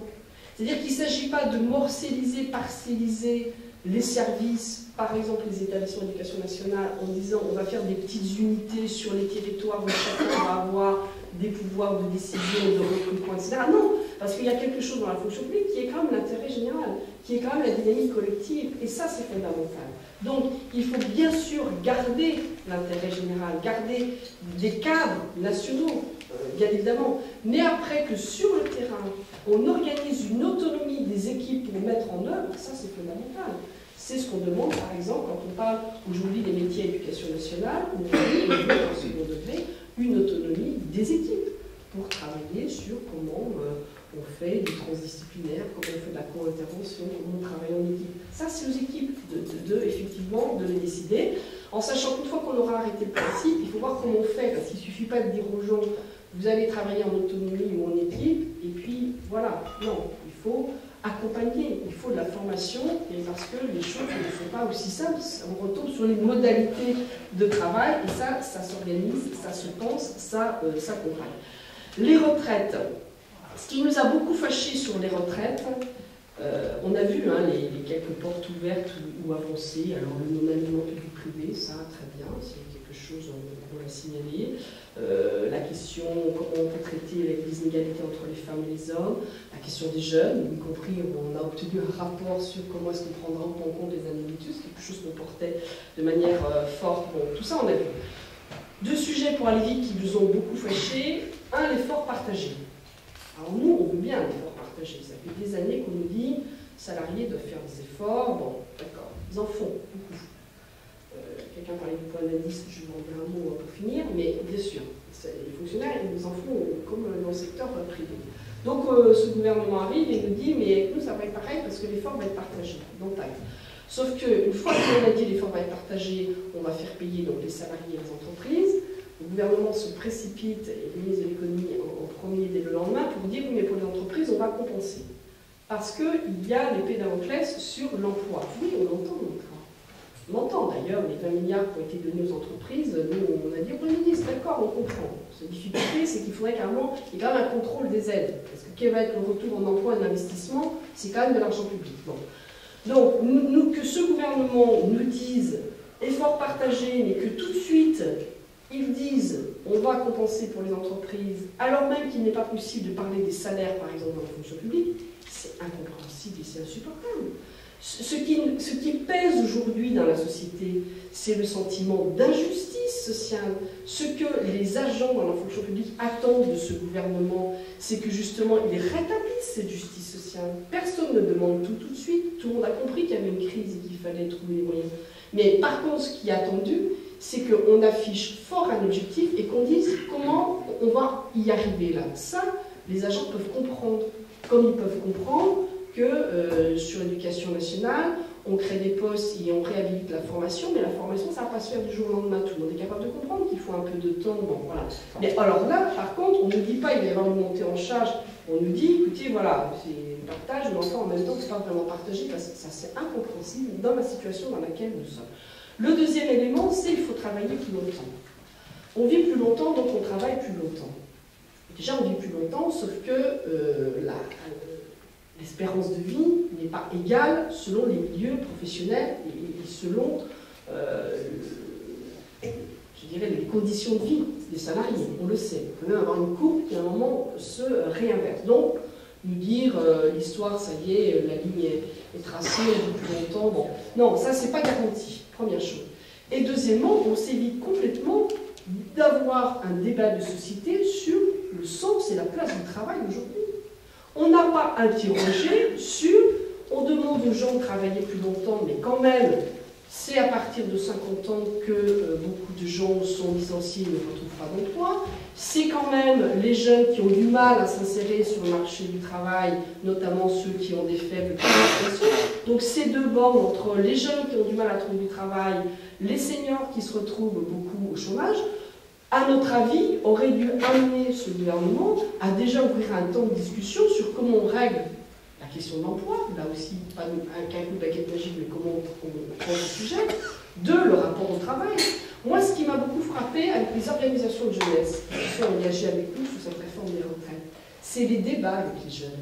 Moi, je me disais, les jeunes, ils vont venir parce qu'ils ne sont pas contents, tout ça. Bon. Moi, je suis allée avec des initiatives organisées par les jeunes. Ce qui était intéressant avec les jeunes qui étaient dans la salle, c'était pas tellement le calcul de la retraite et tout ça, et malheureusement, ils ont un peu intégré qu'ils n'auraient pas des grosses retraites. Hein. C'était, mais nous, on veut un travail intéressant et on veut un travail qui nous permette de concilier nos projets professionnels avec nos projets personnels. Écoutez, moi, une jeunesse qui dit à ce gouvernement, non seulement il y a des questions de financement, d'emploi, où là ça ne va pas, mais nous on veut vraiment un travail enrichissant, on veut réfléchir à aujourd'hui place de travail dans la société, on est de plus en plus nombreux, il y a des mutations, etc. Je pense que ça aurait dû être traité, ça n'a pas été. Donc, voilà, nous dire cela alors qu'on ne règle pas les questions du travail, de l'emploi, voilà, les deux gros sujets qui nous ont fâchés sur la réforme des retraites. Dernier point pour revenir à la fonction publique, éducation nationale, les postes. Alors là, on est très clair à l'FSU, hein, les 60 000 postes, dès qu'ils ont été annoncés, François Hollande n'était pas d'ailleurs à l'époque encore président, pardon, on a tout de suite dit, c'est bien. Et on est une fédération, on s'est battu pendant des années contre les suppressions de postes. Donc un gouvernement qui arrive et qui dit on va créer des postes, on dit c'est bien. Après on dit oui, mais après qu'est-ce qu'on en fait? Pour revenir à la question, c'est pas que du quantitatif, c'est du qualitatif. Donc nous, on n'a pas d'état d'âme pour dire que oui, il y a un secteur prioritaire qui est l'éducation nationale, il y a des postes, c'est une bonne chose, réhabilitation de la formation, c'est une bonne chose, refondation de l'école, il y a des choses qui vont dans le bon sens. Tout ça, c'est pour ça que je dis que quand on est un syndicalisme à la fois proposition-action, c'est ça. Nous, on est capable de dire ça, ça va dans le bon sens, et après d'interroger sur comment on fait une réforme des rythmes scolaires qui a du sens, comment est-ce qu'on va faire dans l'éducation prioritaire, qui est le sujet qui va s'ouvrir au mois de janvier, comment on fait dans le supérieur et la recherche, un très grand sujet qui, je pense, va nous occuper très prochainement. Bon, voilà. Donc ça, on est capable d'apprécier les deux, de dire ça va plutôt bien, mais il ne faut pas en rester là, parce que le syndicalisme, il ne peut pas être dans la situation compliquée dans laquelle on est. Notre rôle, c'est pas simplement de dire ah bah c'est bien et c'est mieux qu'avant. Non, oui, bah tant mieux, c'est bien et c'est c'est mieux qu'avant. Mais l'idée, c'est de faire toujours mieux et surtout de l'inscrire dans l'histoire, de l'inscrire dans la durée. Parce que si on ne fait pas ce travail-là, c'est pas suffisant. Et c'est pour ça que je disais tout à l'heure, c'est ce renvoi en deux camps du syndicalisme. Il y a ceux qui considéraient que là, il y a un passage qu'il ne faut pas rater, donc on serait dans l'accompagnement, je ne crois pas d'ailleurs que c'est syndicat, moi je ne les juge pas comme ça, mais serait dans l'accompagnement simplement parce que comme ça va mieux et que c'est difficile, on va se contenter de ça, et ceux qui ne seraient jamais contents. Non, le rôle du syndicalisme, c'est d'être en capacité de dire oui, ça va dans le bon sens, c'est mieux, mais attention, si on ne va pas au bout des questions, ce que je dis sur les retraites, si on n'a pas l'exigence de poser toutes les questions, si on n'a pas l'exigence de voir tout ce qu'il faudrait faire, et de voir comment on peut le faire, je crois qu'on n'interroge pas l'avenir et qu'on ne fait pas notre travail. Donc, ça c'est pour répondre à la question. Alors, valeur du point, protection sociale complémentaire, petit passage quand même sur la valeur du point, puisque la perche est tendue. Les négociations qu'on demande depuis longtemps, et là, avec l'ensemble des organisations syndicales, là, il y a un grand sentiment quand même d'injustice dans la fonction publique. Alors, bon, l'élaboration de la journée de carence qui a été une bonne chose et il y a un bon signal. Quand même, sur les salaires et le pouvoir d'achat, là, il y a une attente énorme et le coup de pouce qui a été donné aux catégories C, s'il est légitime et s'il était attendu, bien sûr, 30 € par mois, tout le monde voit bien la portée de la mesure, qui, bien sûr, n'est pas suffisante, mais il y a une attente à la fois symbolique et de reconnaissance avec des négociations attendues sur le salaire des fonctionnaires. La protection sociale complémentaire, vrai sujet, en lien d'ailleurs au suite de l'accord national interprofessionnel. Bien évidemment. Ah, il y a deux sujets. Il y a un, comment est-ce que l'on va faire? Là, nous, on l'a demandé, et d'ailleurs le mouvement mutualiste le demande aussi, à ce qu'il y ait une concertation vraiment avec les mutuelles sur comment on va faire ce rôle de complémentaire.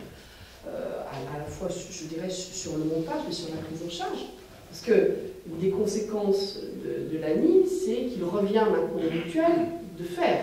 Bon. Qui quand même va interroger sur leur capacité à faire, ce qui peut ouvrir la porte à une concurrence aussi entre le mouvement mutualiste et d'autres formes de prise en charge, avec quand même, puisqu'on est dans une période où un peu il y avait beaucoup de confusion, il y a beaucoup de choses ici ou là, on voit bien qu'il y a un certain nombre, par exemple, d'assurances qui essayent de se positionner et qui d'ailleurs utilisent un vocabulaire qui est celui des mutuelles. Vous savez, il y a un tas d'assurances qui vous parlent de solidarité, qui vous parlent de mutualité. Bon. Mais à un moment, il va falloir trier un peu les choses et permettre au mouvement mutualiste d'être présent sur comment on fait la traduction de l'ANI dans la fonction publique sur cette partie. Et ça, il faut le faire avec les partenaires et avec le mouvement mutualiste. C'est une demande qu'on a posée ensemble, puisque même si on demande tous au 100% sécu, on ne vient pas sur ces débats, ce n'est pas le cas, donc comment on fait. Et la question du référencement. Parce qu'à un moment, il faudra voir comment on fait le référencement, parce qu'on va mettre en concurrence des mutuelles avec d'autres organismes, on va mettre en concurrence des mutuelles entre elles. Nous, il nous semble qu'il faudrait déjà prêter un certain nombre de questions à l'intérieur du mouvement mutualiste.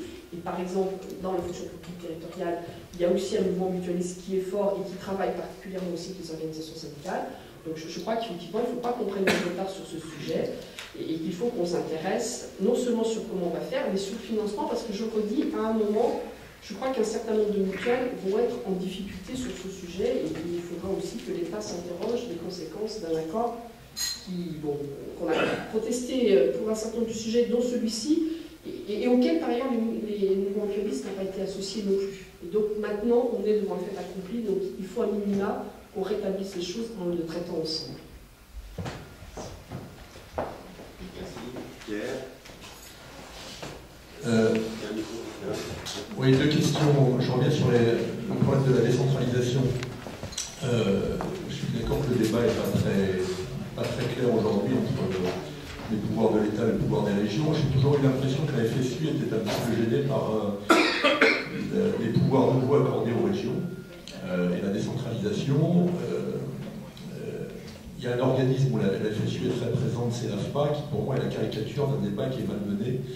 On s'aperçoit que l'État se désengage, les régions ne prennent pas, les partenaires sociaux au milieu qui sont dans la gouvernance comptent les points, et le résultat c'est que l'AFPA va dans le mur. Alors le gouvernement a pris quelques mesures récentes pour opérer un sauvetage, mais l'avenir de l'AFPA n'est pas très clair, puisque ces questions de pouvoir de l'État et de pouvoir des régions ne sont pas correctement posées. Mais j'ai toujours eu l'impression effectivement que la FSU, un peu à l'image de l'éducation, était mal à l'aise avec ce schéma de décentralisation. C'est vrai que les régions, ça peut être synonyme d'hétérogénéité, d'inégalité. Ceci étant, l'État mal déconcentré, c'est aussi synonyme d'inégalité. Pôle emploi ou l'éducation nationale ne fonctionne pas de la même façon à Dunkerque, à Nice, à Bordeaux et à Nantes. Donc j'aimerais avoir une position de la FSU là-dessus. Deuxième question, même si la FSU n'est pas directement concernée par les négociations en cours sur la formation ou sur le marché du travail, l'équilibre entre démocratie politique et démocratie sociale. Il y a toujours un débat. Le pouvoir du Parlement et du gouvernement quand il y a un accord qui est signé par les partenaires sociaux, à la majorité en l'occurrence, même si c'est une majorité faible, il y a un clivage entre organisation syndicale et patronale sur ces questions-là. Encore, c'est un clivage qui est à géométrie variable, puisque la CGPME, qui était très soucieuse de voir le Parlement adopter l'année précédente sans sourciller, va maintenant découvrir les vertus du Parlement, puisqu'on n'a pas signé l'accord sur la formation professionnelle. Mais c'est un vrai débat. Où commence le pouvoir des partenaires sociaux, où s'arrête le pouvoir des partenaires sociaux, où commence le pouvoir du Parlement et du gouvernement? Est-ce que la FSU est plutôt partisane de compléter, quand il le faut, des accords signés même à la majorité ou à l'unanimité par les partenaires sociaux, s'ils ne répondent pas à l'intérêt général tel qu'il peut être conçu par un gouvernement quel qu'il soit? Je suis Nicole Kerschel, je suis chercheur au CNRS. J'ai une question à vous poser par rapport à la retraite, notamment de la recherche française. Dans la recherche publique française, à 65 ans, on est radié du cadre de la fonction publique. Donc, il y a une inégalité qui s'instaure entre, d'une part, la recherche privée, vu qu'on peut aller dans la recherche privée au-delà de 65 ans, et la recherche publique. Et surtout, il y a de plus en plus une concurrence très importante.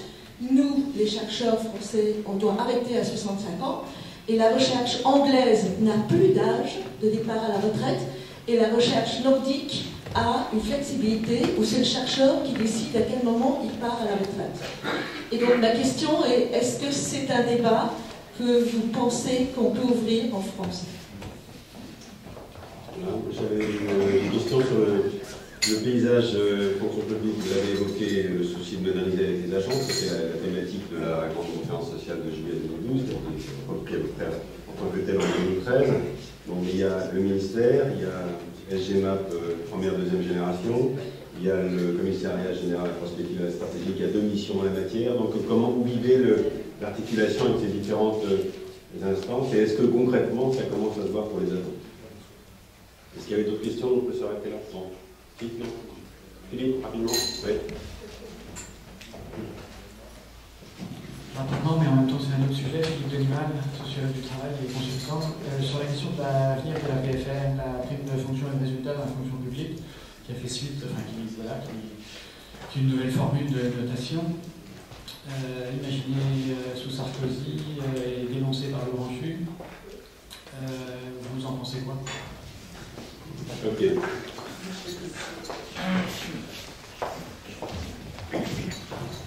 Sur la PFR, on pense que le ministre, si c'est représentant.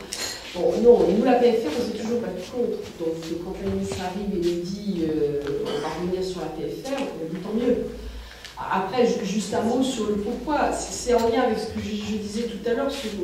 Nous, on pense qu'il faut d'autres modalités de travail dans la fonction publique qui correspondent à la réalité de la fonction publique. Or, l'individualisation, la mise en concurrence, je le disais, entre les personnels, ne répond pas à un travail qui, lui, a pour objectif d'avoir un sens plus collectif, d'avoir un sens collectif. Donc, on est dans une contradiction entre la manière dont on cherche à évaluer et à rémunérer des personnels et ce qu'on leur demande. Donc ça, c'était pas tenable, et en plus, ça nous semble totalement injuste. C'est à l'inverse des principes même de la fonction publique en termes d'équité, d'égalité entre les agents. Il nous semble qu'il y a bien d'autres manières de donner toujours plus envie aux agents de la fonction publique de faire toujours mieux leur travail que de passer par la PFR. Donc nous, on est favorable et forcément, on est satisfait que cette PFR soit enfin abrogée par la ministre. Et je vous dis, maintenant, il faut travailler sur comment on fait. Bon, on donne des cadres de travail, on motive les agents. Bien évidemment, c'est tout le débat qui s'ouvre normalement dans l'agenda social sur la partie carrière, qui devrait être d'ailleurs encore, à notre avis, davantage travaillé, mais je reviendrai quand je parlais du CIMAP et de la fonction publique. Alors, les régions. Oui, les régions, on a des fois des soucis et des mots avec les régions, y compris avec l'association des régions de France, qu'on connaît bien, mais avec qui on discute régulièrement. La vie n'est pas simple, mais c'est la vie démocratique, c'est ainsi. Quel est notre problème?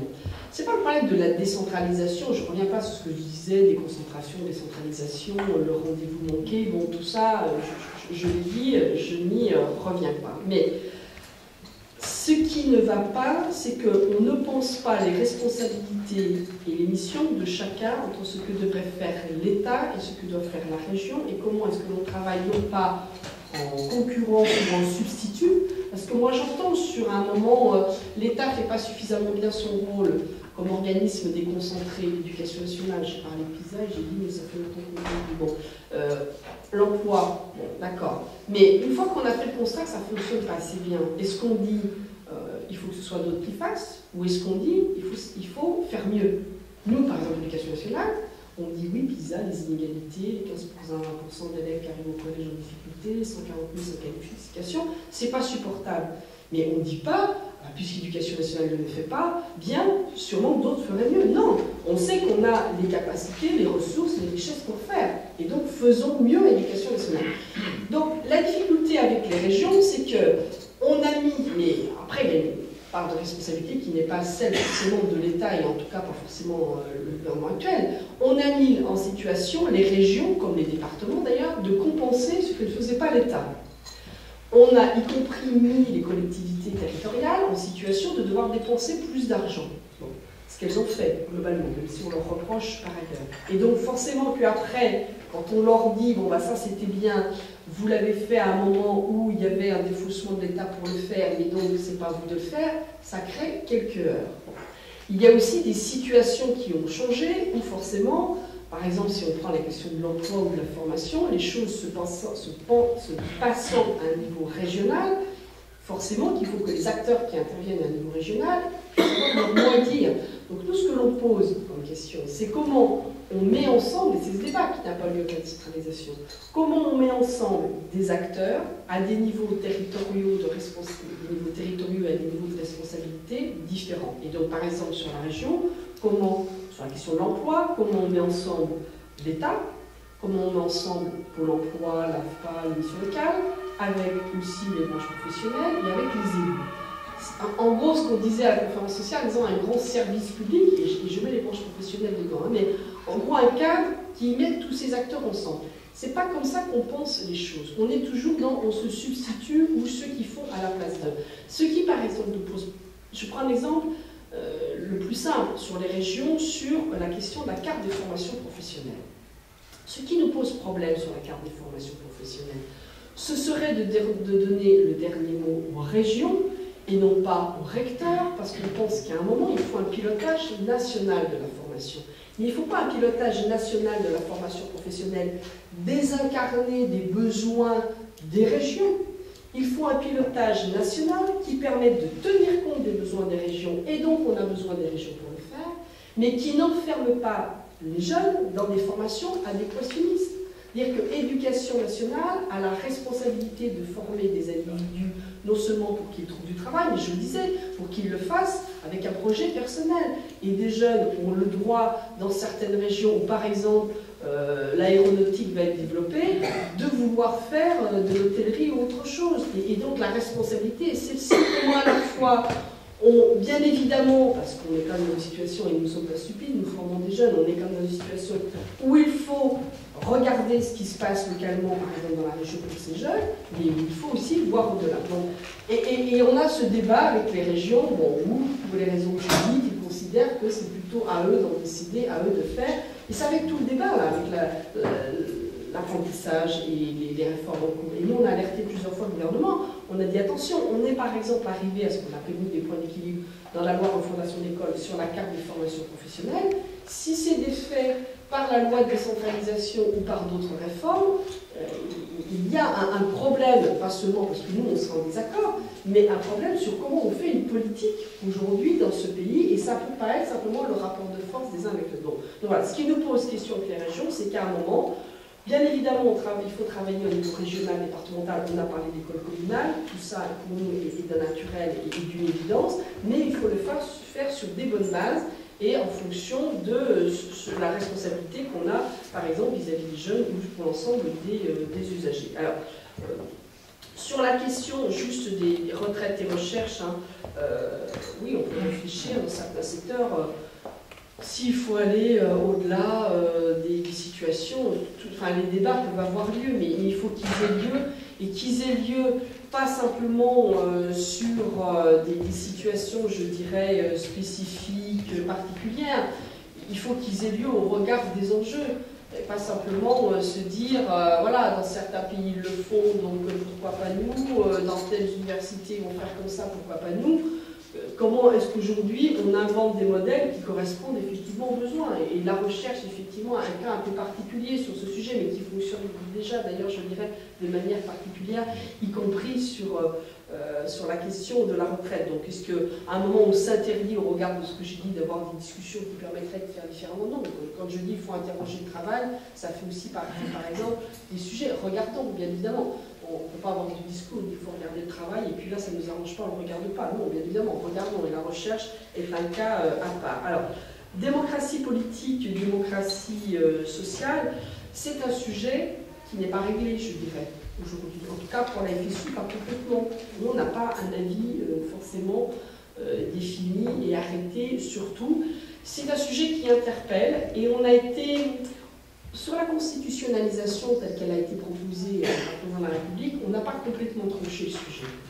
Parce qu'à la fois, on voit bien la nécessité qu'il y a à garantir à ce que des discussions qui ont lieu avec les partenaires sociaux ne soient pas systématiquement défaites dans un sens totalement inverse par le Parlement. Je viens de parler par exemple de la formation professionnelle.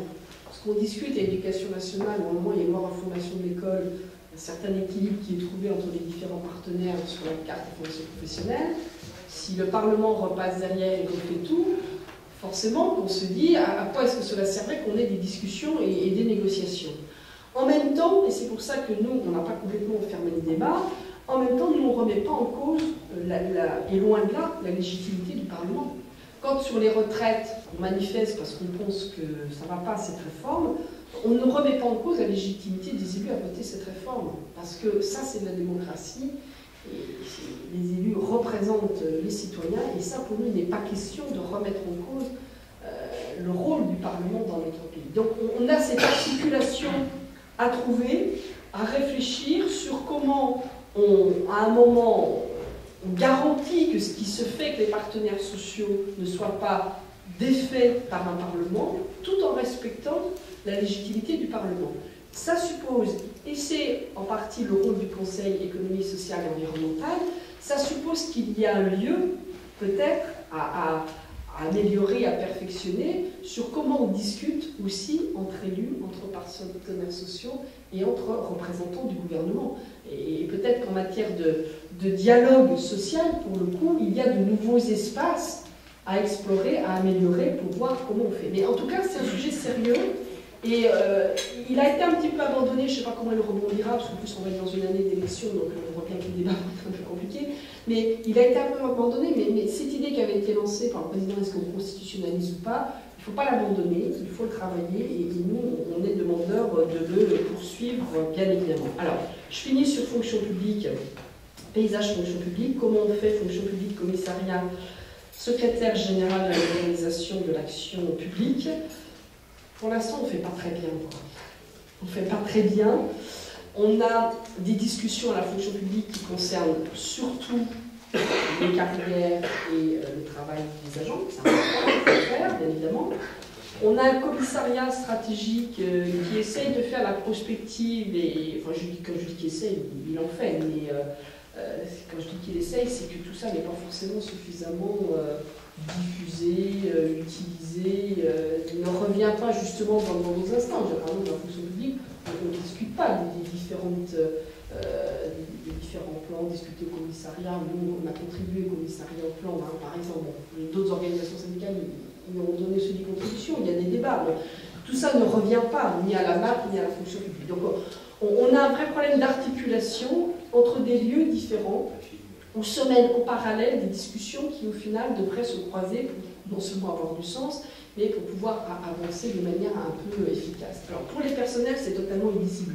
Si vous demandez à des agences c'est quoi la MAP, alors, ils vont vous dire c'est la suite de la RGPP, parce que comme il y a des ministères ou des secteurs où on supprime toujours des emplois, ils vont dire on n'a pas vu les différences, on supprime toujours des emplois, donc nous on leur explique non, parce qu'il y a eu 60 000 postes d'éducation, il y a eu la justice, tout ça, donc c'est pas la RGPP. On a de plus en plus de mal à dire c'est pas la suite de la RGPP, on continue de le faire, enfin même dans les milieux militants, tout le monde voit un peu les enjeux, on nous dit c'est gentil, mais enfin bon, sur le terrain c'est quand même un peu de la RGPP. Bon. Ça l'est d'autant plus qu'au regard de ce que je disais, quand le gouvernement lui-même dit modernisation de l'action publique, ça va nous permettre de faire des économies. Comment vous donnez du sens à l'idée même de modernisation et d'évolution de la fonction publique si vous ne la pensez qu'à travers les coûts?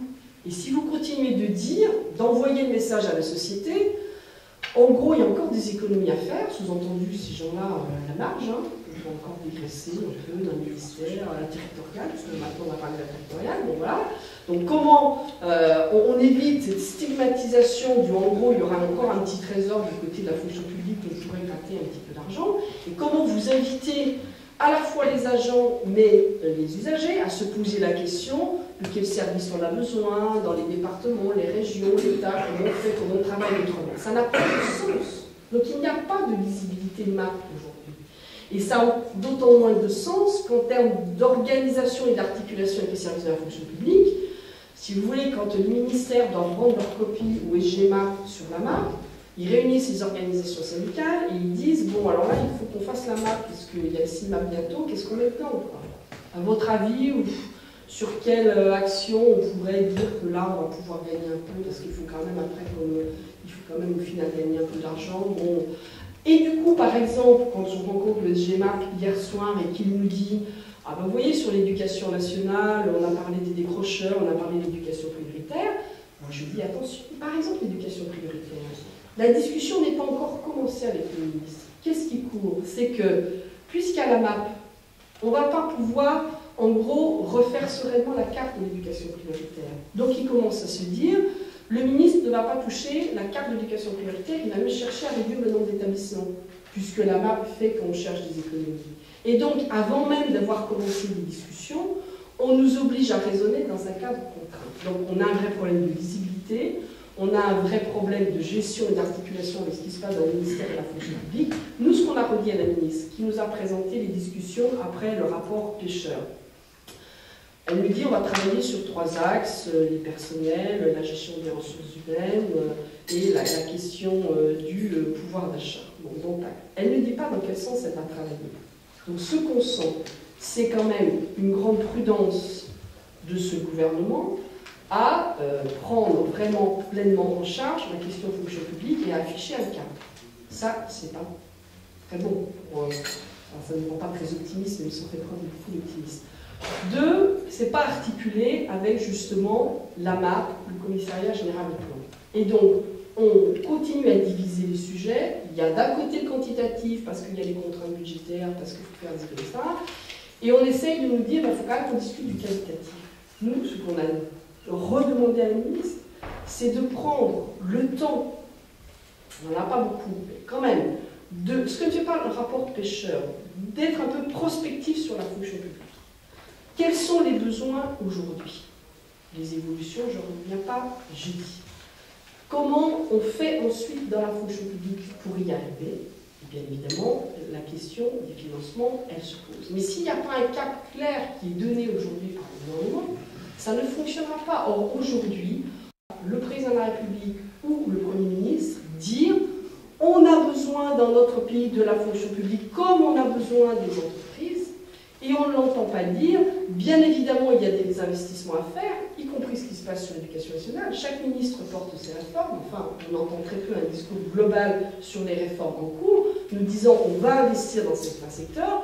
Il y a une crise, donc on est obligé de programmer et de voir comment on va faire sur certains sujets, mais la fonction publique, les services publics ne sont pas portés aujourd'hui en termes de cap politique et du comment est-ce que l'on va faire. Donc, bien évidemment, on se retrouve dans une situation où on a des sondages dans un contexte avec des montées réactionnaires ou par simplisme, où on a des sondages où on nous dit fonction publique, elle fait pas très bien son travail, les fonctionnaires, ils sont peut-être encore un peu trop payés. Et puis, quand on interroge les gens, mais vous voulez quoi? Moins d'écoles, moins d'hôpitaux? Bah non, parce que bien évidemment, tout ça. Tout le débat autour de la réforme fiscale, par exemple, il devrait être aussi celui-ci. À quoi sert l'impôt?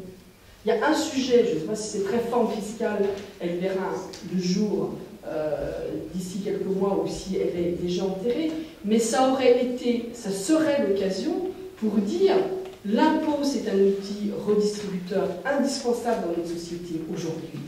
Ce qu'il faut, c'est qu'il soit progressif et juste, et discutons comment on fait, et après on voit tout ce qu'a annoncé la CSG, l'IR, etc. Ça c'est du mécano de foi, mais redonnons du sens à l'impôt, et à travers cela, aujourd'hui, qu'est-ce qu'on met sur les services publics en termes d'utilité et comment on rend ça visible? Or, pour l'instant, ça reste trop illisible pour les agents comme pour les usagers. Donc nous, ce que l'on dit pour répondre à la question finale là-dessus, il faut qu'il y ait un cap clair qui soit donné par le gouvernement sur ce qu'il attend aujourd'hui des services publics et de la fonction publique, de manière globale. Il faut s'appuyer, bien évidemment, sur le travail des agents à tous les niveaux. Et il faut bien évidemment articuler ce qui pour l'instant se fait dans différents endroits entre fonction publique, commissariat au plan et SGMA, ce qui pour l'instant n'existe pas.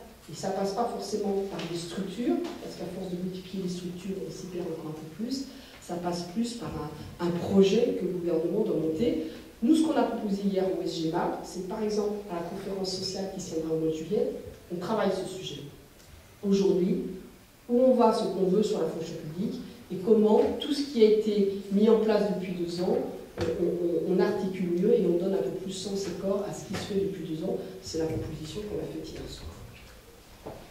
Merci beaucoup.